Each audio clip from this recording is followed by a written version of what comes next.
Amadas e amados de Deus, neste chão sagrado de Noel da Câmara, e aqui viveu, celebrou e anunciou a Páscoa do Senhor, e daqui saía pelo mundo inteiro, lotando estados, ginásios, auditórios, catedrais e pequenos encontros para falar da bondade e da beleza de Deus, e a partir dessa experiência de espiritualidade e de mística, também levar um anúncio sócio-transformador do Evangelho de Jesus.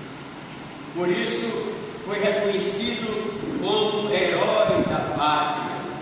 Por isso, é patrono dos direitos humanos, civis, políticos, econômicos, sociais, culturais e ambientais, porque essa é a amplidão e a indivisibilidade e a interdependência dos direitos humanos.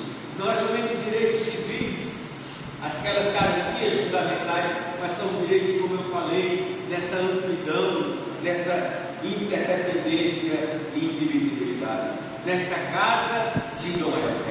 E o Evangelho de hoje, Jesus vai encontrar o templo com bois, ovelhas, pombas,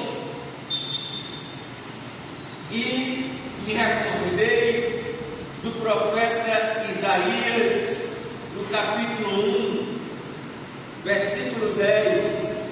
Prestemos atenção nessa palavra tão forte, pequenina comunidade da Igreja das Fronteiras. Escutem a palavra de Javé. Prestem atenção aos ensinamentos do nosso Deus. Que lhe interessa a quantidade de seus sacrifícios? Diz Javé: estou farto dos holocaustos de carneiros e da gordura de novilhas. Não gosto do sangue de bois, carneiros e cabritos. Quando vocês veem a minha presença e entram no templo, que exige algo da mão de vocês, parem de trazer ofertas inúteis. O incenso é coisa nojenta para mim. Luas novas, sábados, assembleias e liturgias. Não suporto as injustiças junto com a solenidade da liturgia. Detesto suas luas novas e solenidades. Para mim se tornaram um peso que não suporto mais. Quando vocês erguem para minhas mãos, eu desvio o olhar. Lavem-se, purifiquem-se, tirem da minha vista as maldades que vocês praticam. Parem de fazer o mal, aprendam a fazer o bem, busquem o direito e a justiça e defendam a causa da viúva e do órfão. Esse é um sacrifício agradável a Deus. Deus não é menos forte. No capítulo 5 de Amós, no versículo 21, eu detesto e desprezo a liturgia de vocês. Tenho horror dessas reuniões. Ainda que vocês ofereçam sacrifícios, suas ofertas não me agradarão. Não olharei para as oferendas gordas. Longe de mim o barulho de seus cânticos, nem quero ouvir a música de suas liras.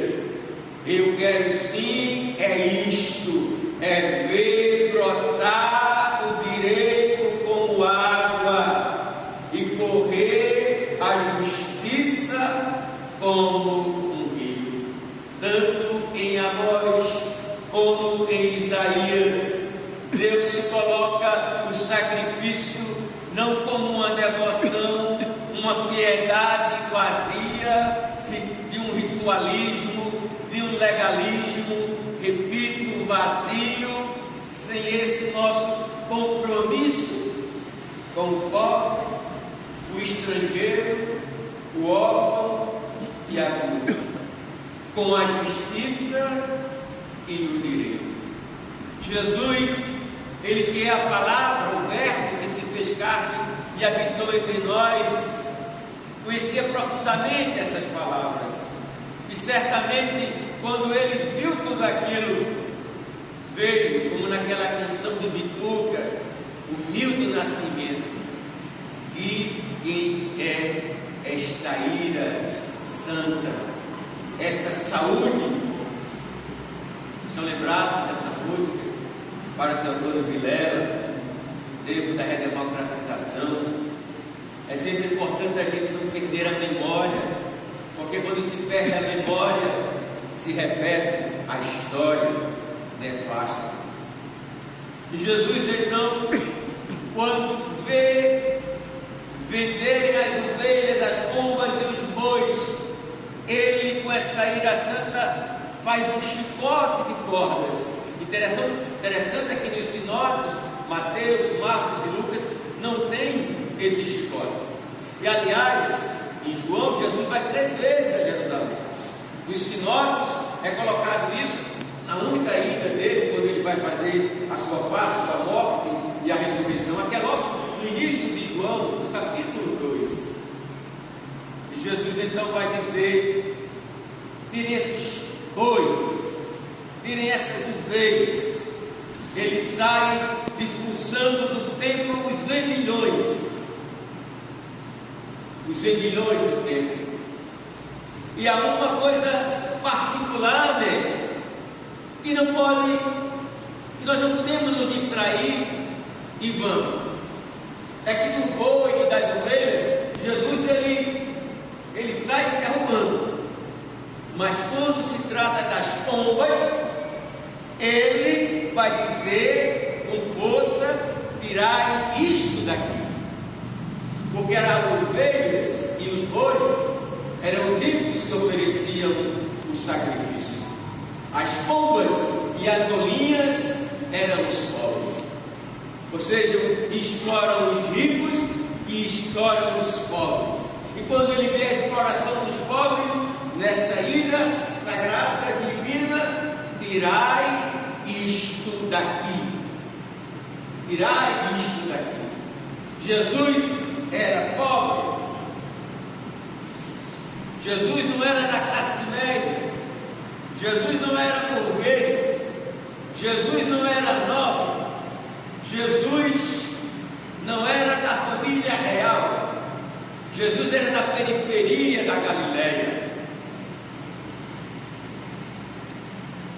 Quando Maria e José, capítulo 2 de Lucas, vão oferecer o menino ao templo, o que eles oferecem?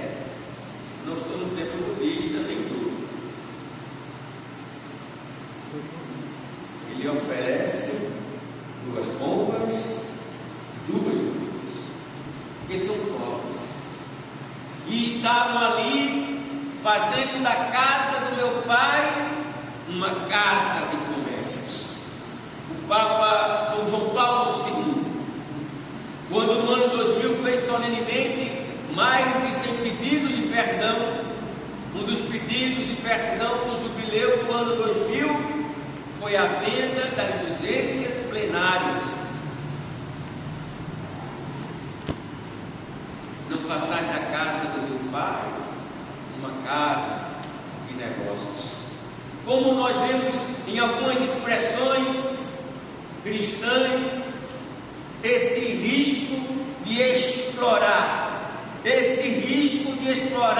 as pessoas com dinheiro, e o que é o pior, vinculando esse dinheiro a uma bênção e uma maldição. Como diz Jesus no 23 da Nicóide de Fariseus: explorais as viúvas. Não façais da casa do meu pai uma casa de comércio. Eu já disse isso aqui, mas como a missa cada domingo muda um pouco, na Assembleia, no dia que fui me ordenar, meu pai tem um pequeno comércio, em 5 cidades ali no Polo, Paraíba e Rio Grande do Norte, uma pequena fábrica de móveis, e eu gostava do comércio, né? E trabalhava e ajudava o papai. Nada sabe disso, cheguei lá para fazer aquela camisa tão bonita que vocês fizeram de Love Story com o Noel, que podia sempre trazer para cá também, para quem quisesse aquela frase do Noel: se eu dou comida aos pobres, me chamam de santo.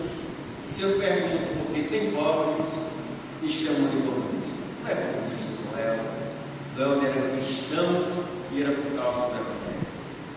Então o papai me chamou no escritório e disse: meu filho, você está indo se ordenar, eu tenho uma coisa para lhe dizer. Se você quiser fazer negócio, ser comerciante, fique aqui comigo, não vai não. Mas se você está querendo mesmo ser pai, não faça do altar um balcão de negócios.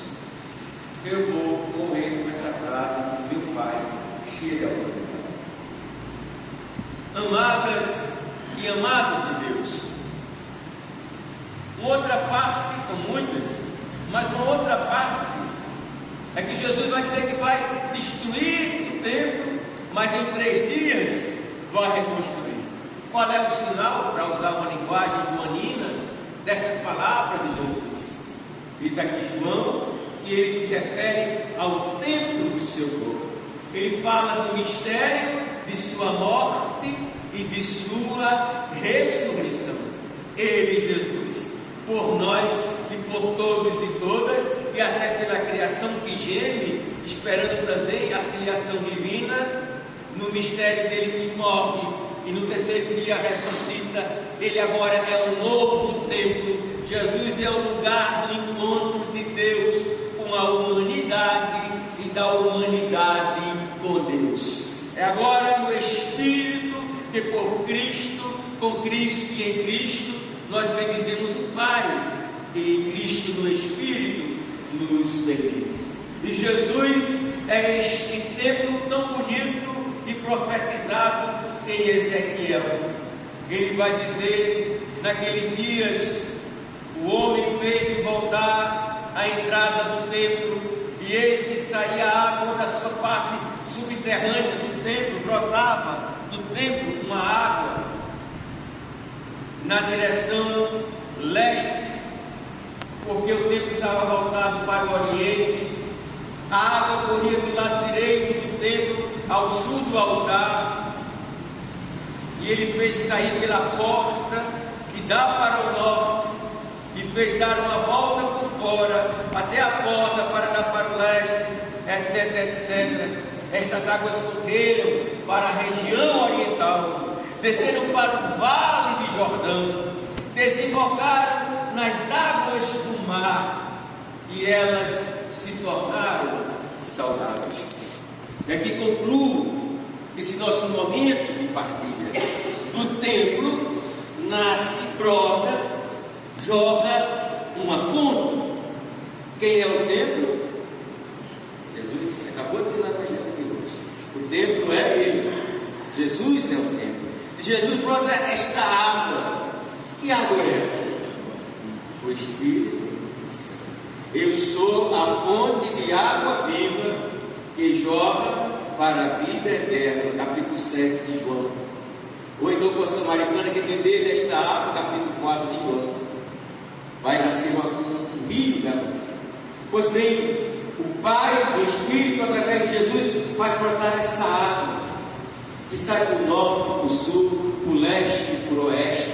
Porque Deus ama a todos e a todas, sem acepção, sem distinção.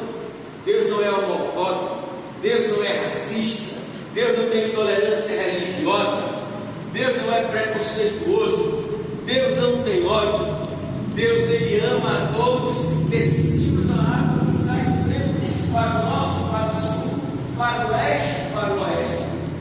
E como é